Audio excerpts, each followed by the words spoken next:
obsède, c'est l'immigration. On s'est dit qu'on allait commencer par là, histoire d'avoir du temps ensuite pour aborder tous les autres sujets importants. La France, Éric Zemmour, a-t-elle tout fait pour intégrer les populations immigrées qui sont arrivées ici ces 60 dernières années? Si vous me permettrez, je ne répondrai pas à votre question. Bah, ça m'arrange pas. Mais je m'en moque. Parce que votre ça démarre bien pour un débat. Votre question, oui, mais d'abord je suis là pour débattre avec Mélenchon, pas pour répondre à vos questions. Et deuxièmement, votre question est mal posée. Ah oui, qu'il y a plus désagréable que moi. Hein. Absolument. Votre question est mal posée parce que vous sous-entendez que la France est en faute. Dès le départ de votre question, vous nous dites la France n'a pas bien intégré. Ah non, je vous ai posé une question. Est-ce qu'elle a bien a-t-elle intégré? tout fait? C'est pas le sujet. D'abord, moi, je suis contre l'intégration, je suis pour l'assimilation. Et deuxièmement, ce n'est pas la France qui a fauté. Et si elle a fauté, ce sont les gens comme M. Mélenchon et les élites françaises qui, depuis 40 ans, ont fait la folie, je dis bien la folie criminelle, de faire venir, de laisser venir des millions et des millions d'immigrés venus d'une civilisation arabo-musulmane qui est hostile à la civilisation chrétienne dont nous sommes issus depuis 1000 ans. Ça, c'est la première chose. Vous vous la repas en chrétien? Comment? Vous vous la repas en défenseur du christianisme? Si vous voulez, la civilisation, ce n'est pas une religion. Même si, comme dit Malraux, qu'est-ce qu'une civilisation? C'est ce qui s'agrège à une religion. Mais alors, vous défendez Samuel Huntington et son texte, et lui, il dit que ça, que toutes les civilisations reposent sur une religion. Mais il a tout à fait raison. Malraux dit la même chose. Alors, je vous répète. Vous venez de dire à l'instant le contraire. Vous m'avez dit, vous me voyez baptisé en chrétien. Je ne suis pas chrétien. Simplement, je défends la civilisation chrétienne. Parce que c'est la civilisation qui nous a fait, vous et moi, monsieur Mélenchon. Non, ça n'existe si, pas.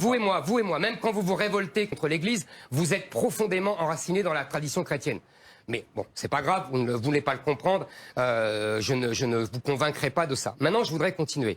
Sur le christianisme, j'ai mes idées, hein, j'ai pas besoin de oui, vous, je sais, mais on va en parler si vous voulez, ça me dérange pas du tout. Donc, si vous voulez, nous avons fait venir des millions et des millions de gens qui venaient d'une civilisation étrangère. Pas vous. J'ai dit vous et les élites françaises depuis 40 ans. Mais non, le regroupement familial qui déclenche je ne sais quelle histoire chez vous, c'est M. Giscard d'Estaing qui l'a fait. Les millions de gens qui sont venus, c'est les patrons qui les ont fait venir pour concurrencer les travailleurs en France, pour reconstruire le pays. Les patrons, c'était dans les années 60-70. Et ils ont eu grand tort. Ils auraient mieux fait de mettre des machines qui auraient modernisé l'économie française, comme au Japon. Mais les patrons, c'est fini depuis longtemps. Ou alors, si vous voulez, il y a une politique qui est bien plus large et une facilité qui est bien plus large. C'est-à-dire que nous avons, en vérité, donné les droits de régler la politique d'immigration de la France aux immigrés. C'est-à-dire que nous avons accumulé des droits pour eux, et ce sont eux qui choisissent qui vient, qui ne vient pas. Ce sont eux qui choisissent qui vient, le fils, la fille, la mère, le père, le cousin, la femme, etc. Oui, etc. ce sont des êtres humains qui ont des familles. Oui, monsieur Mélenchon, ce sont des êtres humains qui ont des familles. Non, monsieur Mélenchon. Ils se contentent de travailler et de pâtir. Non, monsieur Mélenchon. D'abord, vous savez, vous partez un peu dans tous les sens. Vous me laissez pas vous finir. qui partez dans tous les sens, parce que ce que vous racontez n'est pas vrai. Monsieur Mélenchon, vous pourrez répondre, Jean-Luc Mélenchon. Vous savez, allez-y. Puisque vous parlez de travail, est-ce que vous connaissez les chiffres de l'immigration légale depuis plusieurs années? Nous avons 275 000 en 2019, 275 000 entrées légales qui se décomposent en regroupement familial, immigration familiale, étudiants. Vous savez combien là-dedans viennent pour travailler? 14% sur ces 277 000. Et puis nous avons le droit d'asile. Le droit d'asile qui est submergé. Nous sommes, l'année, je crois en 2019, à 170 000. Vous allez me dire, ils sont déboutés à 80%. Sauf qu'ils ne partent pas. Nous expulsons que 10%. Donc vous pouvez rajouter à peu près 150 000 à mes 275 000. Et plus un stock de mineurs isolés qui ne sont ni mineurs ni isolés pour la plupart et qui doit monter à 20 000 par an. Tout ça, ça vous fait à peu près 400 000 immigrés légaux, je dis bien légaux. Je ne parle même pas des clandestins qu'on a évalué entre 400 000 et 800 000. Je n'en parle même pas. Comment? Vous? Non, pas moi. Monsieur Stefanini dans son livre. D'accord. Monsieur Stefanini, qui est une référence intellectuelle pour vous? Non, pour la politique d'immigration, oui. Il connaît ces chiffres. Il a fait ça depuis 30 ans. Maintenant, je repoins à mes légaux. Ça vous fait plus que la ville de Nice tous les ans. C'est-à-dire qu'au bout du mandat d'Emmanuel Macron, il y aura 2 millions d'immigrés légaux qui seront rentrés. Ça fait à peu près la ville de Paris tous les 5 ans. Pour vous donner une idée, parce qu'il faut bien comprendre, et c'est pour ça que je vous ai repris, la France, on nous a menti depuis 40 ans sur l'immigration. On nous a dit que la France avait toujours été un pays d'immigration. C'est faux. La France, entre le 9e siècle, après les grandes invasions, jusqu'au 19e siècle, a été une population très stable. À partir des années 1860, à cause de l'industrialisation sous Napoléon III, on commence à avoir des immigrés. Mais ils sont belges, ils sont italiens, ils sont espagnols, donc ils sont chrétiens, et ils n'ont pas d'éloignement culturel. Il va falloir que Jean-Luc Mélenchon vous réponde. Je vais passer la parole à monsieur Mélenchon. Oui. Mais ils sont... Trop bon. Non, je vous en prie. Mais vous avez beaucoup parlé au début. Et je n'ai rien dit. Oui, pourquoi pas. Voilà. Et ils sont beaucoup moins nombreux qu'aujourd'hui. Je vous donne un seul exemple. Monsieur Milza, j'ai eu l'honneur de l'avoir comme professeur quand j'étais à Sciences Po, grand historien, avait fait un livre sur les Italiens, l'immigration italienne. Il disait à l'époque qu'il y avait 3 millions d'Italiens qui étaient venus entre 1870 et 1940. Et il disait, 1 seul million est resté.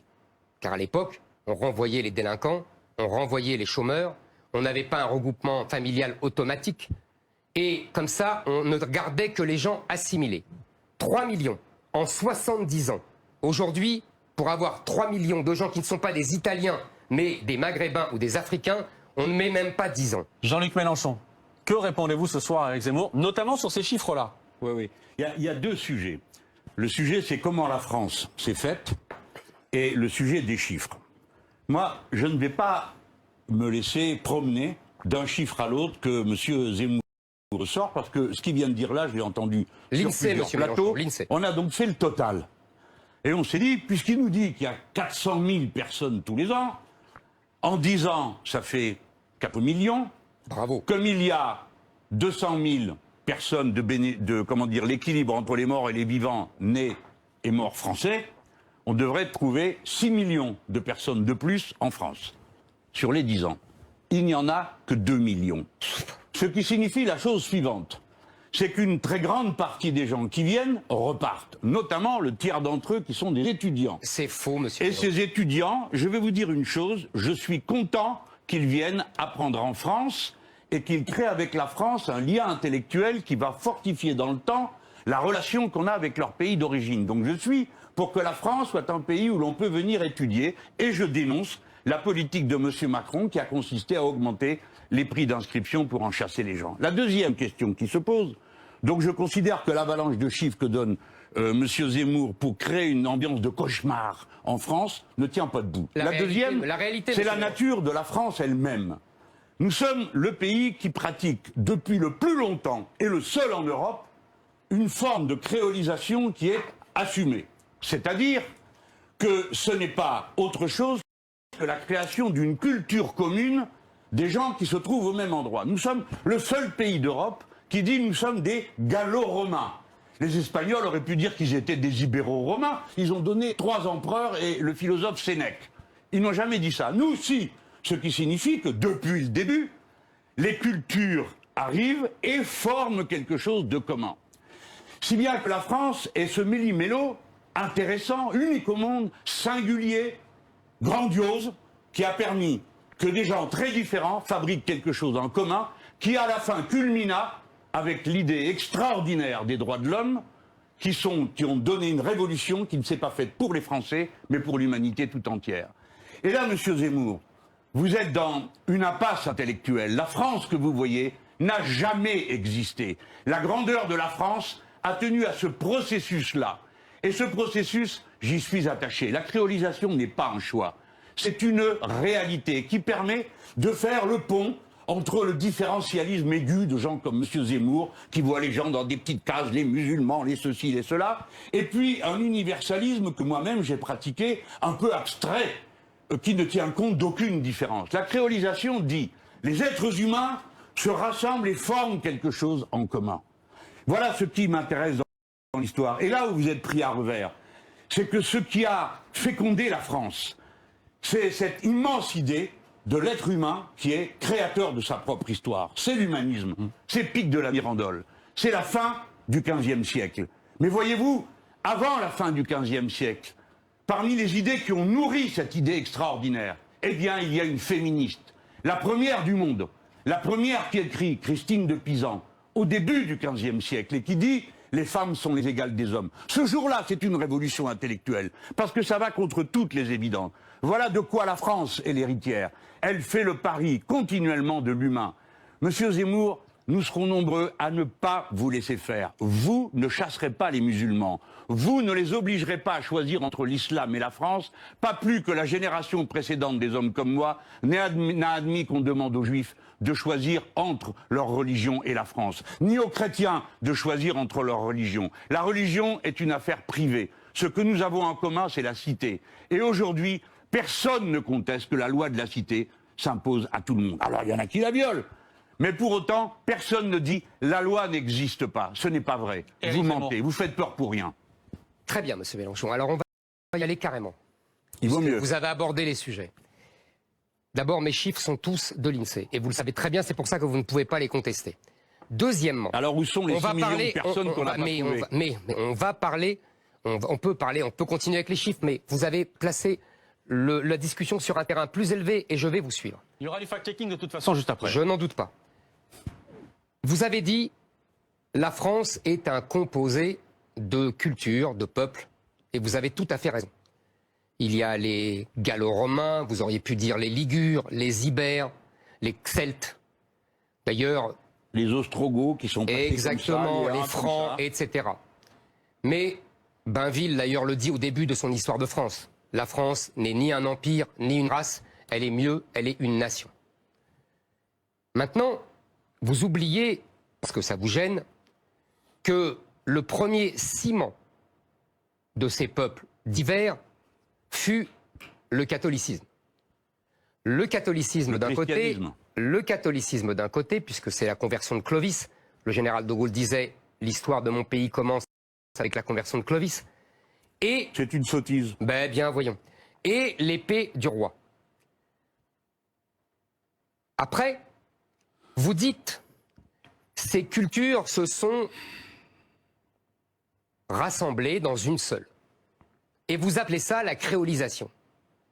C'est Édouard Glissant qui appelle ça comme mais ça. Je vais, si vous me permettez, je vous ai pas interrompu. Soyez gentil, vous avez fait une longue tirade, je n'ai rien dit, donc laissez-moi tenir mon raisonnement. Encore. Le but, c'est que la parole échange aussi.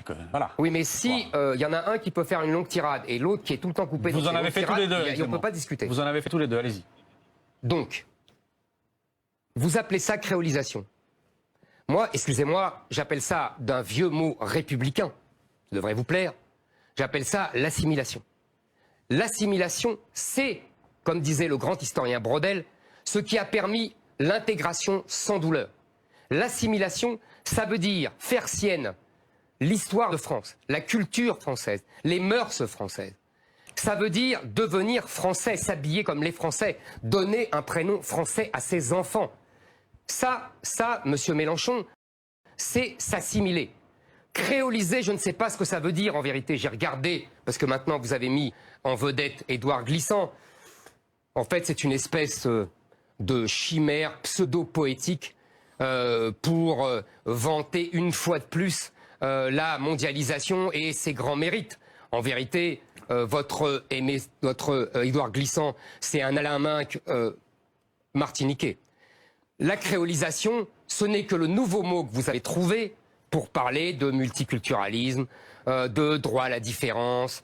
En fait, vous vous êtes converti à l'idéologie que vous combattiez dans les années 80. Et maintenant, quand vous parlez de l'islam, et vous nous dites, la religion, c'est dans le privé. Et la politique, c'est la loi de la cité. Vous nous la baillez belle, monsieur Mélenchon. Parce que justement, ce que vous venez de dire, c'est la France, c'est la République et c'est la laïcité.